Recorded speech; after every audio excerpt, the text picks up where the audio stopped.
복음의 언어로 세상과 대화하라는 오늘 두 번째 주제입니다. 왜 우리는 복음의 언어를 써야 되는가? 오늘 그 두 번째 주제가 되겠는데, 오늘 말씀의 핵심은 말은 존재의 표현이다. 예수님의 가르치심입니다.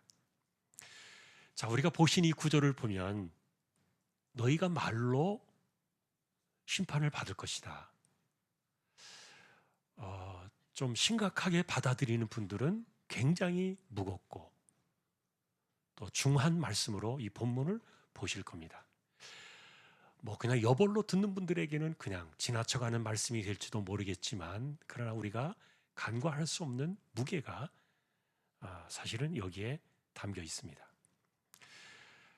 오늘 이 말씀의 내용들은 우리에게 단순하게 언어 윤리를 훈련하라는 그런 의도의 내용은 아닙니다.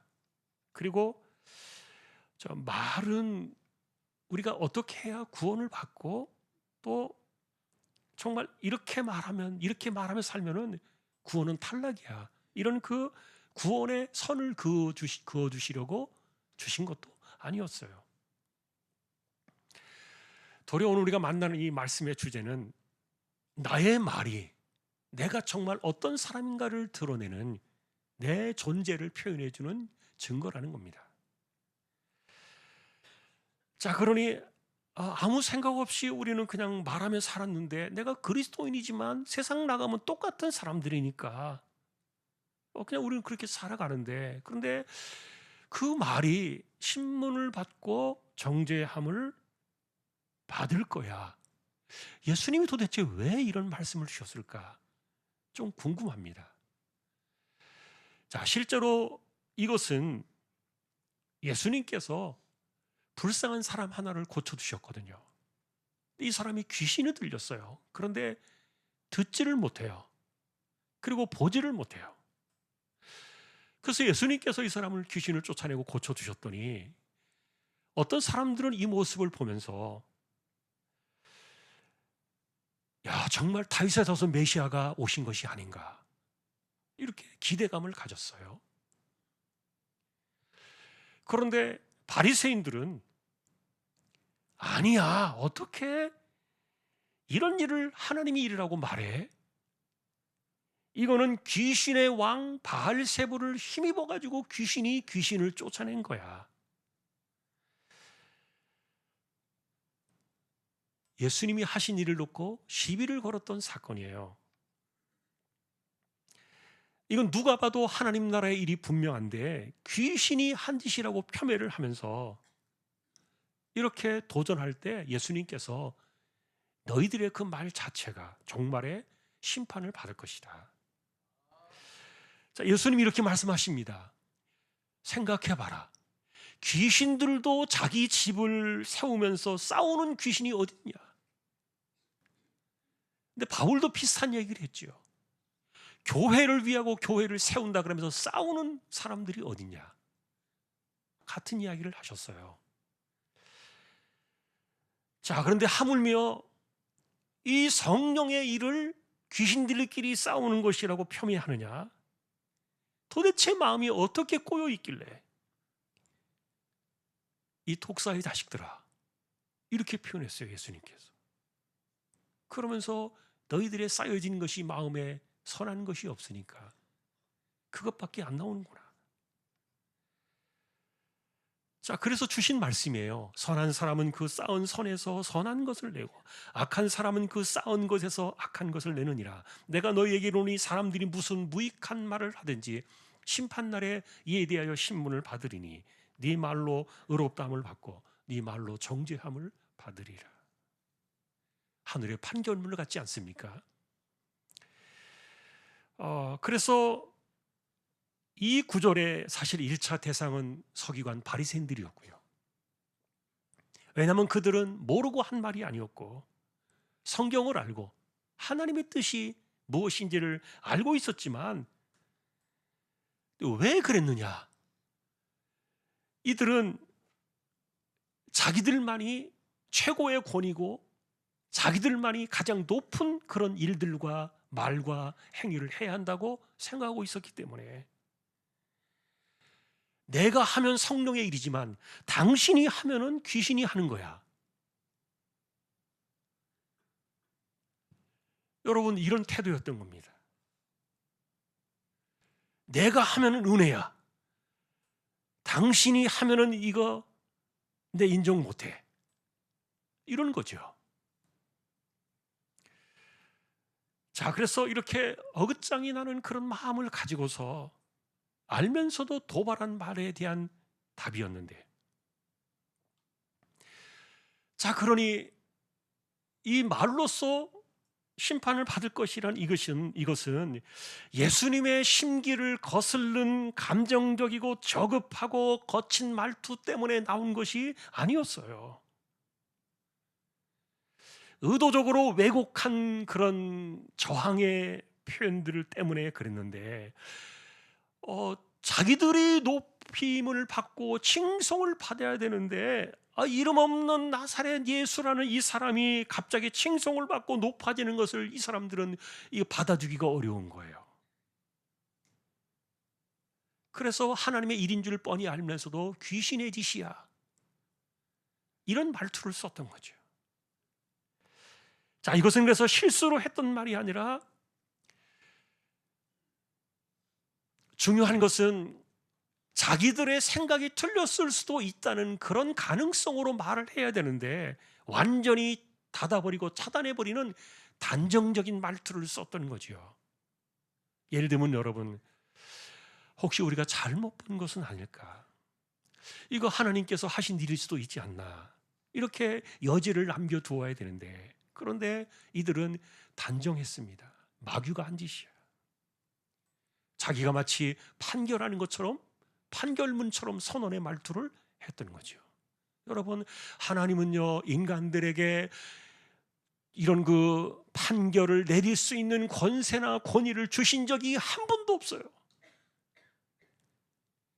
늘 자기가 옳다고 생각하고 늘 자기가 진리라고 착각하는 이런 생각 속에 살면서 하나님을 대신해 가지고 판결을 내리듯이 이렇게 판정 내리는 이런 말을 하는데,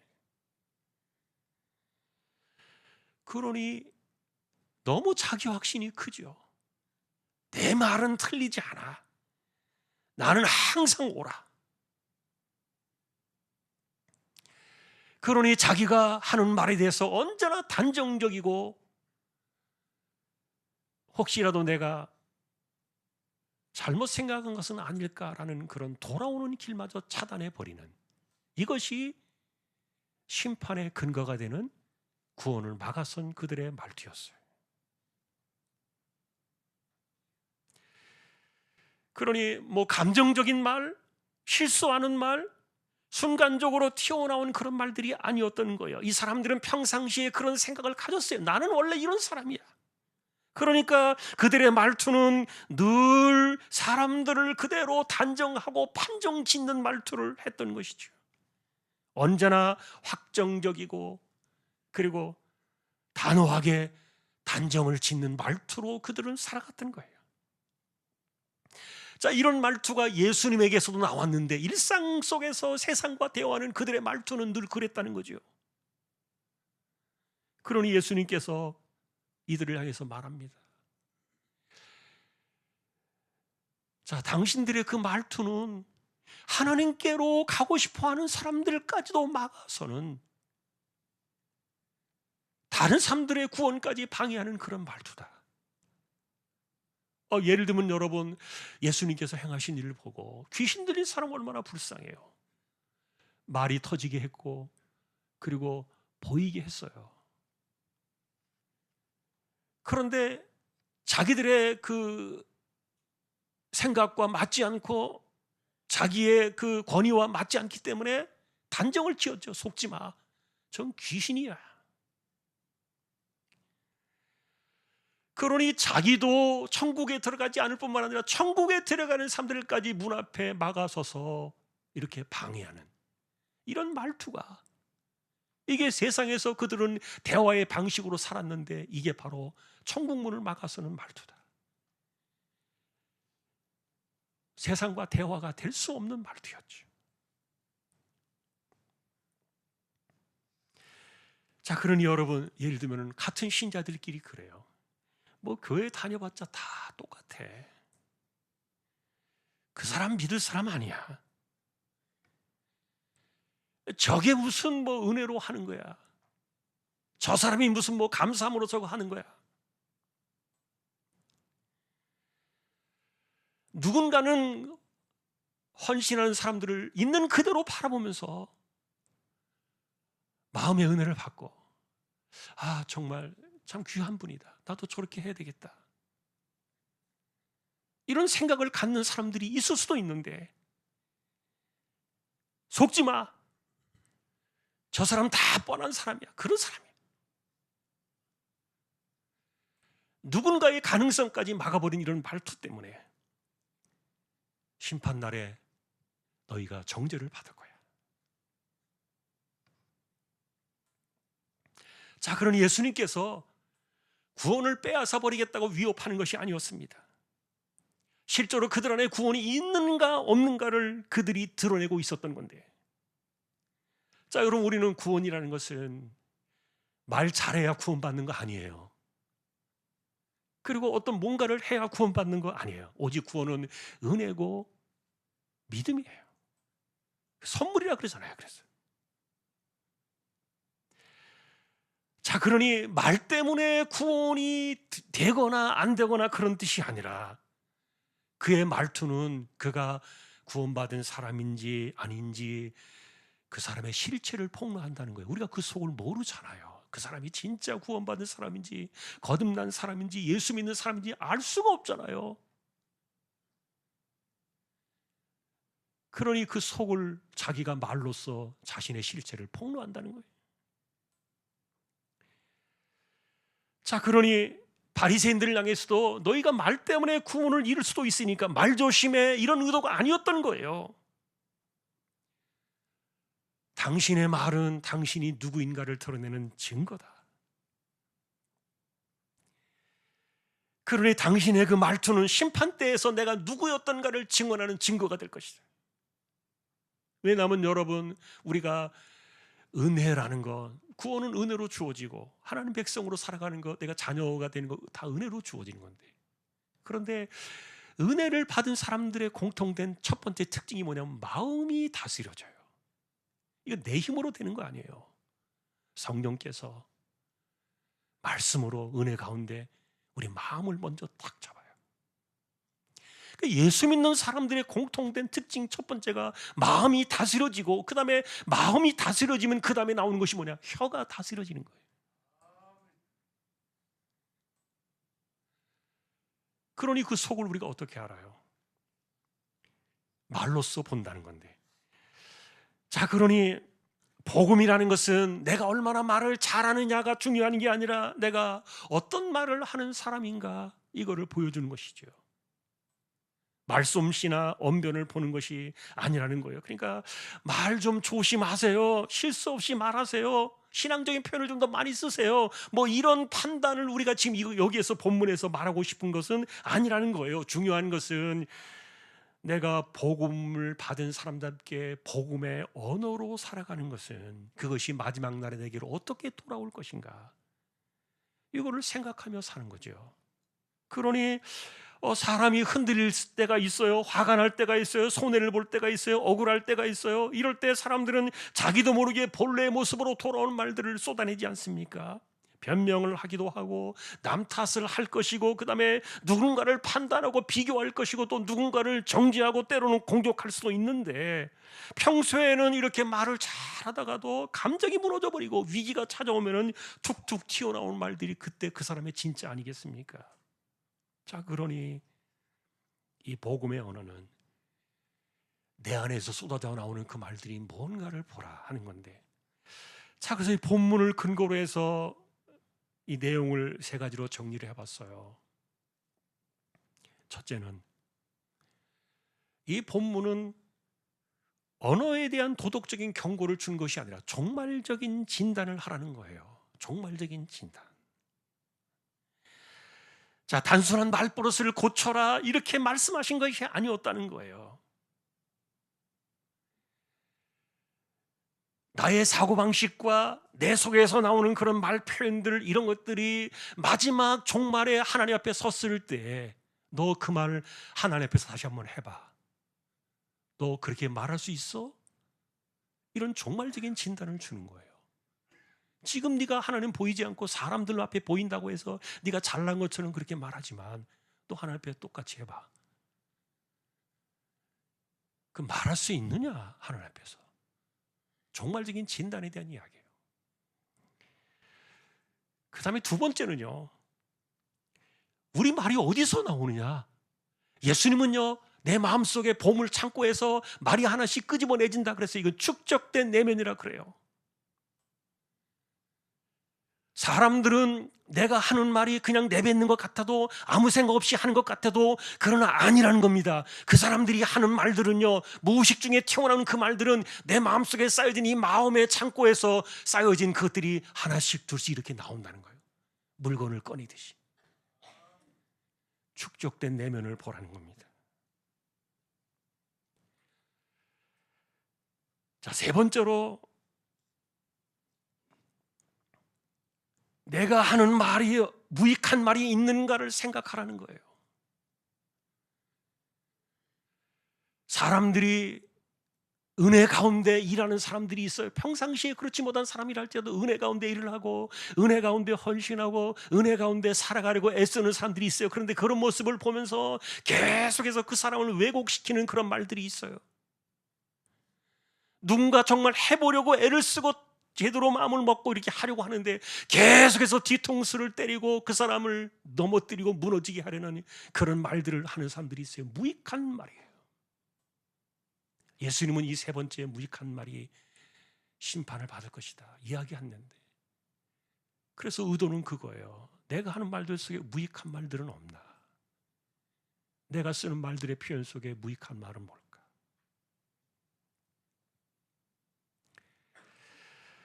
자, 그래서 복음의 언어의 본질은 이런 겁니다.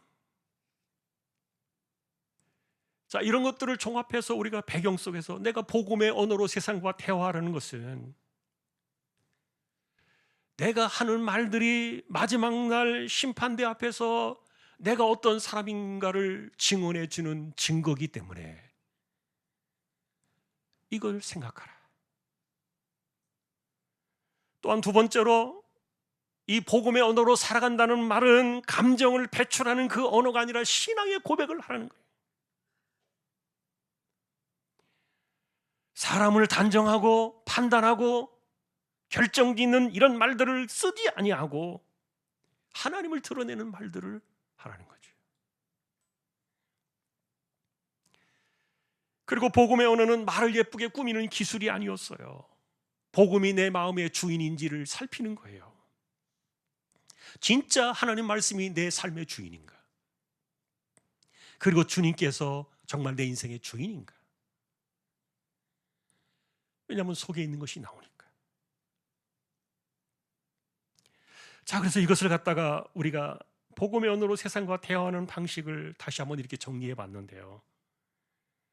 첫째는 내가 한 말에 대해서 책임을 져야 돼요. 그냥 내가 한 말인데요. 도망갈 수 없어요. 그냥 나는 원래 내가 그렇게 말을 아무렇게나 나는 생각 없이 던지는 사람이에요. 나는 습관적으로 그렇게 비판하기를 좋아해요. 내가 입에 붙은 거예요. 나 아무 의도 없어요. 악의가 없어요. 그냥 나는 그냥 판단하는 게 내 인생에 입에 붙은 말들이에요.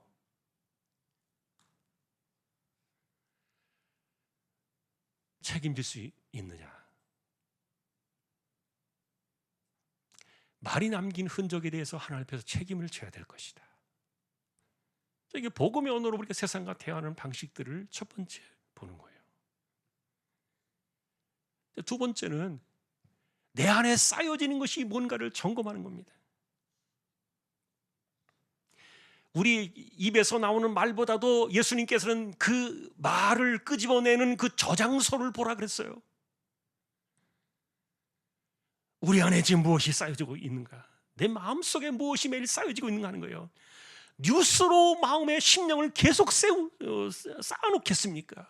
세상의 뉴스, 그리고 세상의 분노, 그리고 사람들에 대한 수없는 비교의식, 아니면 피해의식, 아니면 끊임없이 내뱉는 사람들에 대한 불평, 누군가를 한없이 깎아내리고 자꾸만 끌어내리고 싶은 이런 마음들, 이걸 말씀에 쌓아놓겠냐고요. 내 안에 쌓여지는 저장소를 보아야 돼요. 말을 고치는 것이 중요한 것이 아니었어요. 내면의 창고를 바꾸라. 자, 세 번째는 판단형 언어에서 벗어나라는 거예요. 하나님은 우리에게 판단하라는 권세를 주신 적이 하나도 없어요. 그런데 우리는 계속 판단하는 거예요. 저 사람은 원래 저런 사람이야. 나 원래 그런 줄 알았어. 언제나 우리는 사람에 대해서 판정을 내려버립니다. 판단을 결정짓습니다. 나도 그럴 수 있다는 사실들을 인정하지 않는 것이죠. 그러니 복음의 언어는 사람이나 세상을 분석하고 판단하는 말이 아니라 내가 복음을 증언하는, 은혜를 증언하는 말들로 바꿔야 돼요. 우리의 입술에서 사람을 향한 이야기가 나오는 것이 아니라 은혜를 더 말하라는 거예요. 자, 이것이 복음의 언어로 세상과 대화하는 세 가지 주제들이에요. 책임지는 언어를 생각하고 내 안에 쌓여지는 것을 체크하고, 그 다음에 우리는 증언하는 언어를 많이 하라. 사람들을 판단하고 비판하는 그런 이야기들로 쌓여지지 말고 증언하는 언어를 써라. 자, 오늘도 우리가 결론을 내리기 전에 찬양 잠깐 합시다. 그리고 실천적인 적용 세 가지만 또 잠깐 보겠습니다. 자, 올 한 해 바라보면서 당신의 그 섬김이 천국에서 해같이 빛나리, 소망하는 마음으로 우리 함께 잠시 찬양합시다.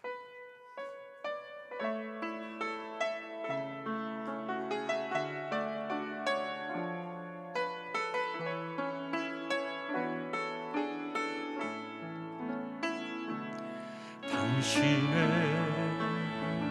그 섬김이 전국에서 해같이 빛나리,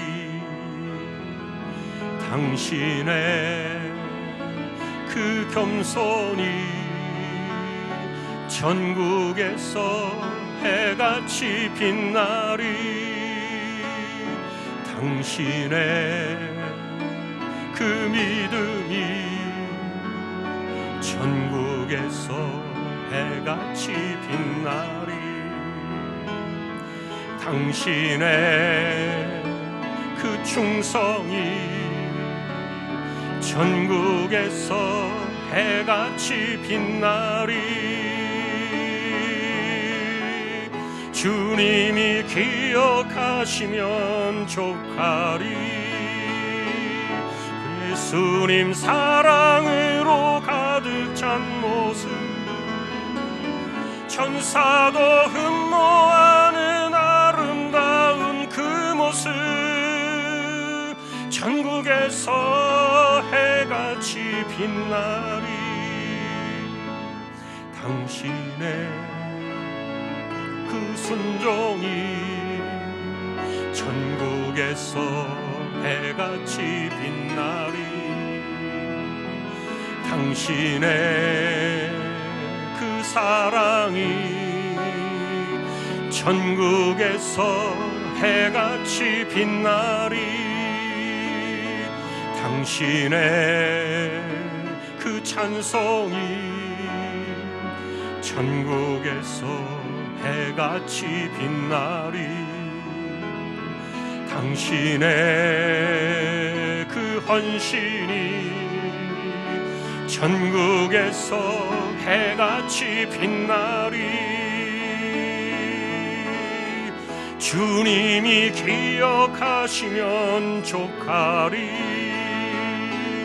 불타는 사명으로 가득 찬 모습, 천사도 흠모하는 아름다운 그 모습, 전국에서 해같이 빛나리.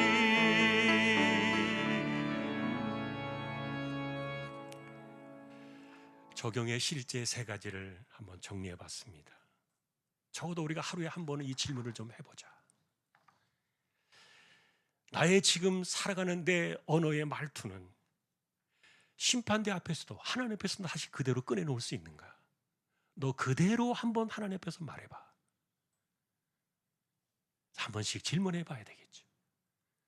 두 번째는 무익한 말을 줄이는 것에 대한 삶을 자기를 확인해야 돼요. 그러니 여러분, 불필요한 평가의 말들 하지 않는 것이 맞다 그랬죠. 확인되지 않은 말들을 자꾸 전달하는 것, 누군가를 힘들게 만들어요. 이 무익한 말들이에요. 저 사람 원래 저런 사람이야. 아무리 좋은 모습을 보여도 끊임없이 깎아내리고 사람을 규정해가지고 만들어버리는 다 무익한 말들인데, 이 청동문을 막아서는 것과 같다 그랬어요. 그리고 마지막 세 번째는 의도적으로 내면을 쌓아야 돼요. 내 안에 무엇이 쌓이는가? 은혜의 말들, 감사의 말들, 그런 것들이 내 삶의 표현이 되어야지. 계속 사람들 이야기만 하지 말고, 세상 이야기만 하지 말고, 정치 이야기만 하지 말고, 복음을 말하고 은혜를 말하고, 이것이 복음의 언어로 내 안에 내면을 먼저 쌓아야 되겠죠. 그러니 마지막으로 당신은 당신의 그 평생 살아온 말투가 당신을 변호할 것인가, 아니면 당신을 고발할 것인가 생각하라. 그 말을 조심하라는 것이 아니라 내가 누군가를 드러내는 것이, 이것이 내 말투라는 거예요. 그래서 말은 존재의 표현이라는 겁니다. 바라기는 한 해를 살아가면서 복음의 언어로 세상과 대화할 수 있는, 사람을 살려내고 사람을 복음으로 이끌 수 있는 그런 복음의 언어가 저와 여러분들의 한 해의 삶이 될 수 있기를 주님의 이름으로 축원합니다.